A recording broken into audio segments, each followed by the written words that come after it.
Continuing our reading in Abraham Hannibal by Francis Summers Cox. Today is chapter 3, The Old Monk. The next morning he woke to find a visitor sitting on his bed, a tall old man in a yellow robe and cap. "Abba Mikhail," cried Abraham. The old monk smiled. "I see we will soon have you back in class. We've missed you, you know. You keep the other boys on their toes." It was true that Abraham was Abba Mikhail's liveliest pupil. It wasn't that he found the classes easy. It was hard to say which was worse, learning the Bible off by heart in the strange old language of the church that he could hardly understand, or coming to grips with the alphabet. About the only advantage that Abraham could see to being a girl was that girls didn't have to go to school. The alphabet drove him and the other boys mad. 270 odd letters to learn and practice.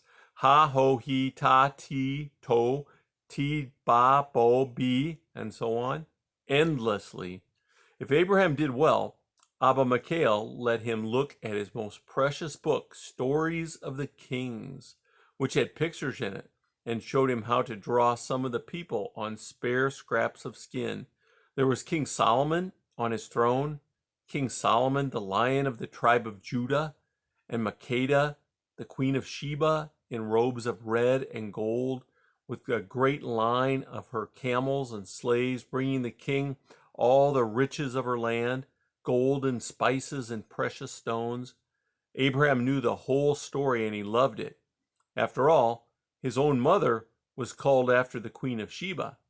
Some bits of the story were in the Bible too. It was an old, old tale. When Abba Mikhail was in an easy-going mood, he would gather the boys round and tell them how Makeda, a great queen in Ethiopia in ages long gone by, went to visit Solomon, king of the Jews, just as it said in the Bible, and how they loved each other, and how they had a son called Menelik, who became the first Ethiopian king of the kings, and the forefather of their emperor.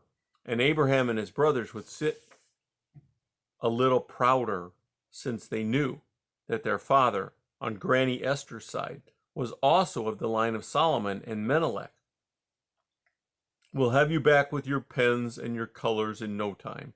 You're turning into a real little monk, you know. Maybe you'll become one." That's what Father calls me, little monk. But I don't know. Monks aren't allowed to hunt or fight, are they? And they won't get to do much riding. I think I'd miss that. I think I'd just like to be a warrior who draws pictures. He stopped and made a face. "Sorry, Abba Mikhail. My head's suddenly hurting again."